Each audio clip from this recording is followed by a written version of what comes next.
Welcome, welcome, welcome.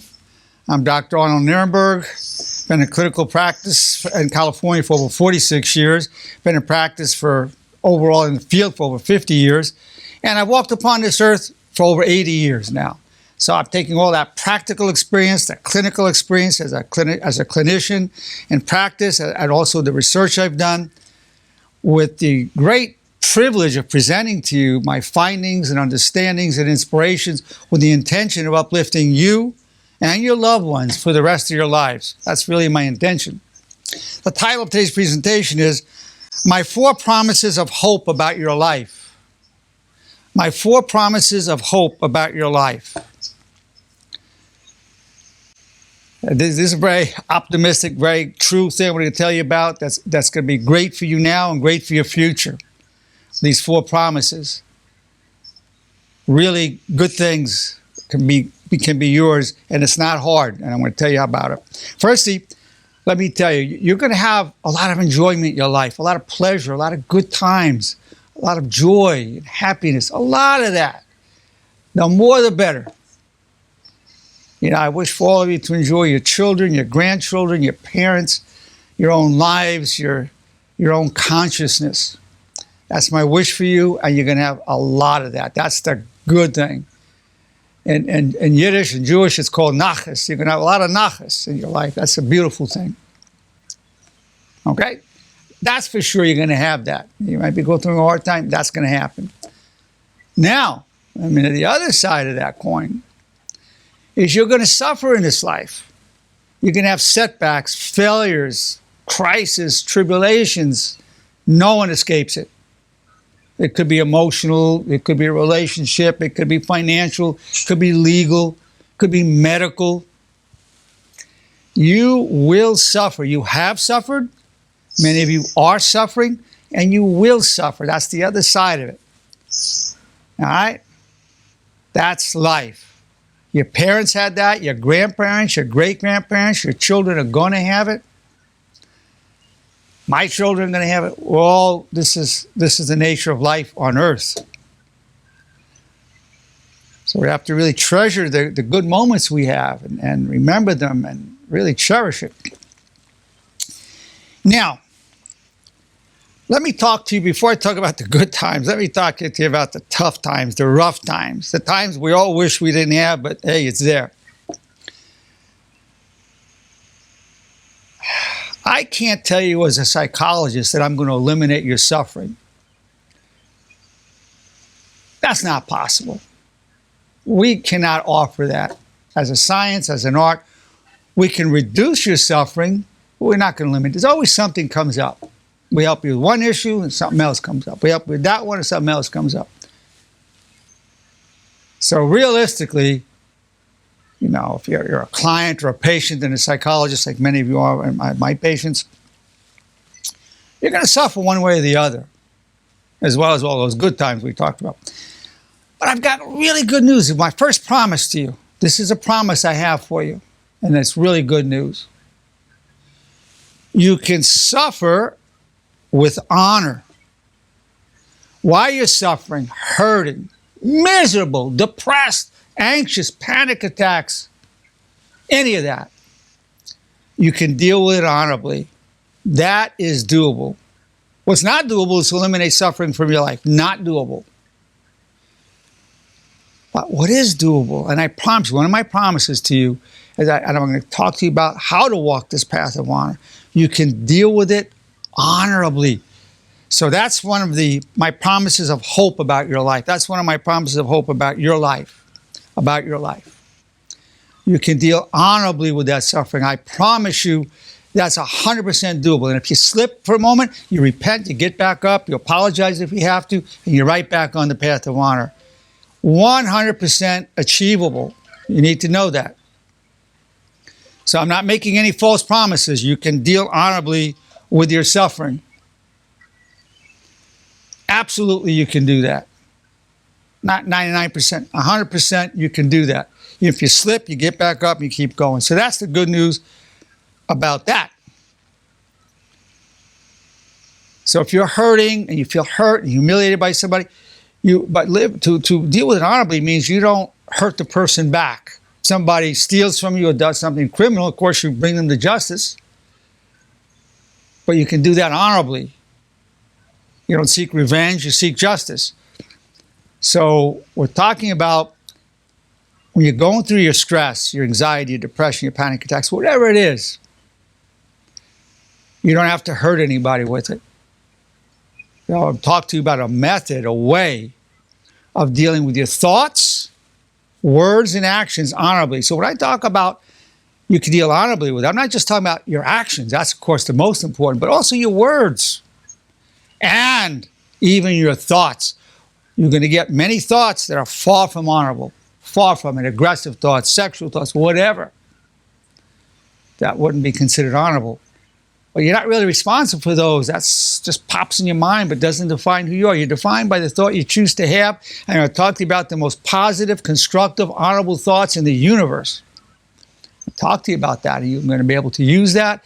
You're going to repeat them 3 times a day for life. And the main protection, you're going to be protected. Who do you need the protection from most? Not from the people out there. You do. But you need a lot of protection from, we need protection from ourselves, from our own negativity. And there's a lot of progress we can make with that. We can reduce that suffering a lot. We can reduce the anger a lot, the depression. All of it can be reduced, not eliminated. Okay, so 1 is to deal honorably with the suffering. 2, this will sound a little odd, to deal honorably with your fun, enjoyment, and good times. Why do I say that? Well,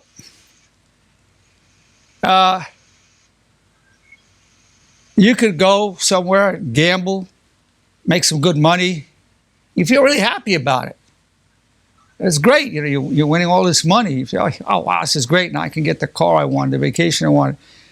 Well, then you have to look at, well, you want to be able to deal honorably with that. You know, you made it in a certain way. You want to look at it. For some people, that would be considered not honorable. For some, it is.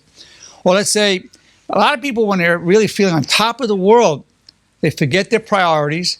Sometimes some people become arrogant. They get carried away. They get a little puffed up from it. So to deal with your good times honorably means that we stay humble even in the good times. The fun times, the enjoyable times, the joyous times, just enjoy it. But at the same time, we want to remain humble, and we don't want to lose priorities about what really matters in life. And we want to really, so there's so many ways that a person can go astray when they're having a good time.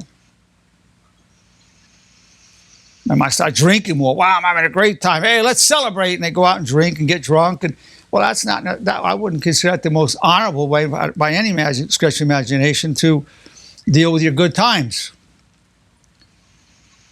So the whole, so dealing honorably, so we can deal honorably with your good times. Of course, we think of really we need something for the bad times, but we also need something for the good times too. And that's a little unusual to talk about, because in psychology we generally deal with the stresses and strains of life. But also, like I said, you can have a lot of good times, you can have a lot of enjoyment, a lot of fun, a lot of joy, a lot of what we call nachas. Wonderful, it's wonderful. But you want to be dealing honorably with that as well. Now, so that's 2. The good news is you can deal honorably with your suffering, and the good news, you can deal honorably with your good times. That's 2 of my promises of hope to you. 2 of my promises of hope. The 3rd, I guarantee you, I promise you, you can be, in the true sense of the word, you can be a real success. I promise you, and you can be a real success, not a make-believe success, a real success. Let me expand on that a little bit. Let's say somebody becomes super rich, very good-looking, very smart, great career, great spouse, big house, beautiful cars, but they have no honor. That person is a loser. That person is a failure. Without honor. Only honor makes you a success. Only honor makes me a success. Only honor defines success. So I will show you the way of honor, and you'll be a success, a real success. That is achievable, 100% achievable. Then, of course, you want to look good, make money, have a nice house, all the rest, be healthy. Those are achievements. That's not really success. Those are achievements. But success is only measured by honor. And guess what?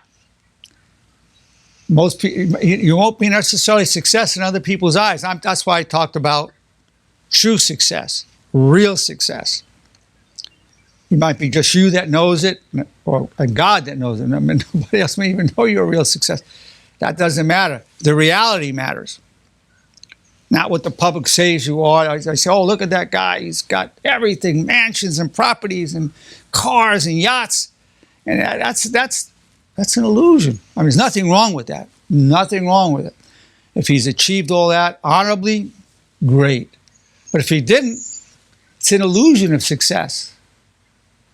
It's just an illusion. That's the truth of it. So I'm going to, again, so this is my third promise to you of hope. You can deal with your hard times, your suffering, you can deal with your good times, and you can become a true success. And number 4, you're going to have a legacy. You're creating energy that affects your loved ones, your family members, your mother, your father, your children, your aunts, your uncles, your nephews, and your cousins, and your nieces. Having an effect. You're creating a legacy now, and then when you leave, that's the legacy you leave behind. But it's a legacy being created every second of the day. I promise you that you can have a legacy of honor. You can have a legacy of honor, and that's a wonderful legacy, a legacy of honor. So again, it comes down to showing you the way of honor. So those are my 4 promises of hope for you, my 4 promises of hope. Let me just talk a little bit related to this about happiness. There's no such thing as true happiness. There's no such thing as true happiness without honor. Without honor, you cannot have true happiness. You can have fun, pleasure, excitement, entertainment, but you cannot have true happiness. So honor is a necessary condition to be truly happy. It's not sufficient. You could be honorable and not happy. You're more likely to be happy, but it doesn't guarantee it. But without honor, I guarantee you can't be happy. I almost made that a 5th promise, but I figured I'd just keep it to 4, the positive promises. So honor is the foundation for happiness, a necessary condition. Now, related to being a true success through honor, you want your self-respect and self-esteem to depend only on honor. If it depends on your good looks, your money, your career, your house, the spouse you have, that time can take that from you, and people can take that from you. Boom, it's gone. It's like in the Great Depression we had in America. People's self-esteem was tied to their money. They were jumping off of buildings and killing themselves during the Depression when they lost their money. Nobody can take your honor. That's the good news. Nobody can take your honor. Time and illness could take your looks. Heck, can even take your intelligence. The dementia will. Money comes and goes. You have a lot of money, something comes up, stock market goes down. There's a pandemic, you have to close down your businesses. I know so many businesses that close down, or chains of restaurants. There it goes. So you want your self-esteem and self-respect to be tied only to honor, because nobody can take that. So we have all of this tied up with the way of honor. So that's the good news. Those are my 4 promises of hope about your life. 4 promises of hope about your life. I promise you this. I don't give a promise easily. No. So now we talk about a very simple system of honor. Not rocket science, very simple. You already believe in all the principles, but I'm going to spell them out.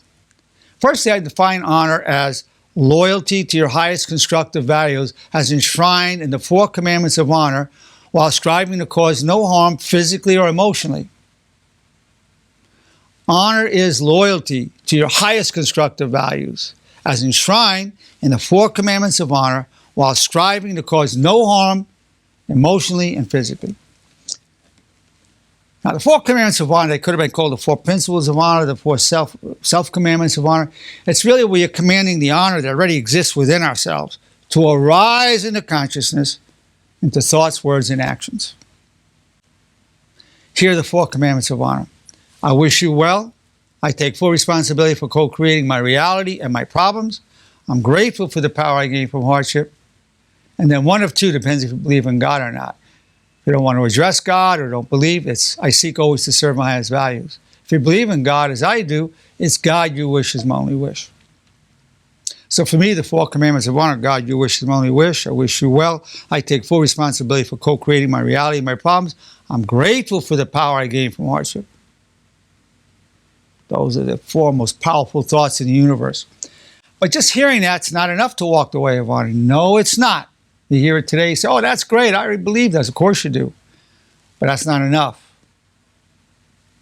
For you to carry this knowledge and this way of life with you, where it's really a part of you every minute of the day, you have to repeat it 3 times a day for the rest of your life. So that you take this, people take this pledge. They raise their right hand and they repeat after me. As a disciple of honor, I pledge myself all the days of my life to the 4 commandments of honor. And I'll teach them to those I love. I'll repeat them every morning, afternoon, and evening, and listen to myself recite them. I'm going to tell people, welcome to the way of honor, brings honor to you and to your family, which is what happens when people make this commitment. It's a lifetime commitment. You don't make many lifetime commitments. A spouse, maybe 1 or 2 times. This is one of them. Huge decision. I've had about 1,200 people take that pledge so far over a 6-year period. Over 95% feel instantly good, instantly more hope, and over 92% feel more meaning in their life. Oh, very powerful. Now you want to increase the probability that you're going to apply the principles of honor. So you need something that's a bridge from the realm of honor, which these concepts, to reality, to the real world. So the bridge is this. What's the most honorable thing to think, say, and do? So you repeat that 3 times a day along with the commandments of honor. God, your wish is my only wish. I wish you well. I take full responsibility for co-creating my reality and my problems. I'm grateful for the power I gain from hardship. What's the most honorable thing to think, say, and do? Now that'll take you the full distance right there. But for those who want to go even further to a more elite level of honor, to really take it to another level, and then that's becoming a devotee of honor. So they say not only the commandments of honor with the bridge, they're also saying the supremacy of honor code. So the supremacy of honor code is this: honor before pride, honor before anger, honor before sex, honor before money, honor before fear, honor before everything, honor before life itself. Then I invite people, and I don't invite most people to take that step, because you have to be really sincere as a disciple of honor to be a disciple of honor and then a devotee of honor. So that pledge goes this way. As a devotee of honor, I pledge myself for all the days of my life to the supremacy of honor code. And I'll bring it to the world for a more just society. Welcome to greater levels of honor. This is really a commitment. This is one that affects your unconscious level. Could even affect your dreams. I know it has mine. So this is the way of honor. The pledge to be a disciple of honor is bringing it to you and your loved ones. To be a devotee of honor takes it also, you're bringing it to the world for a more just society. This way of honor is doable. This is achievable to live by this. Very doable, achievable, totally. I also have 25 laws of honor. I'm not going to go into that right now. But that's even adds more to it. So the system goes on. But this, I'm telling you just the core of it now, because just even having the 4 commandments of honor and the bridge, that'll take you to a wonderful life and wonderful dimensions of honor. Then adding supremacy of honor code, another level. There are other levels beyond that, but that's enough for now, because I just want to give you the bare bones minimum structure of this. So these are my 4 promises of hope about your life. So I'm going to open it up for discussion right now. You have any comments or questions, any thoughts at all? Well, Doctor, it's kind of life is a facade without honor.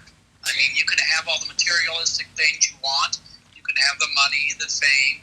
But if you don't deal with it honorably, it's really just a facade. It's a sham. It's a sham. It's a sham. It's nothing. It's totally meaningless. It can appear to be good and beautiful and wonderful, but... And the world might say, wow, look at him. He's so good looking and smart and so rich. But they don't know that the person's a loser. So who's really a success? Most people don't know them. It could be, the real success, it could be the cleaning lady who comes here and works hard and makes that money and helps to support her family. I mean, that person might be more of a true success than the billionaire. I'm not saying a billionaire can't be a success. I'm just saying you don't know. Right. It's how you deal with it with your heart. Whether you're doing it honorably. I mean, if you're making your money selling alcohol, selling drugs, selling Twinkies, which damage your health, I mean, there's no honor in that. It's true. I mean, you could be a trillionaire from that, but there's no honor in it. Yeah. Good point, Jay. Good point. Roberto, any comment or question you have?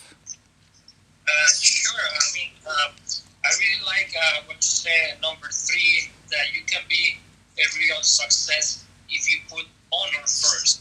So with honor, since I've been doing it for over a year, I feel that I got more success because I put honor first in my life. I'm glad. Roberto, I know you well, and I know how sincere you are, and that's wonderful. That's why I respect you and admire you so much. The social program we have is very, very materialistic, and material possessions, there's nothing wrong with them. We all want them and need them, but secondary to honor. Well, it's been my pleasure and my privilege to present to you my 4 promises of hope about your life.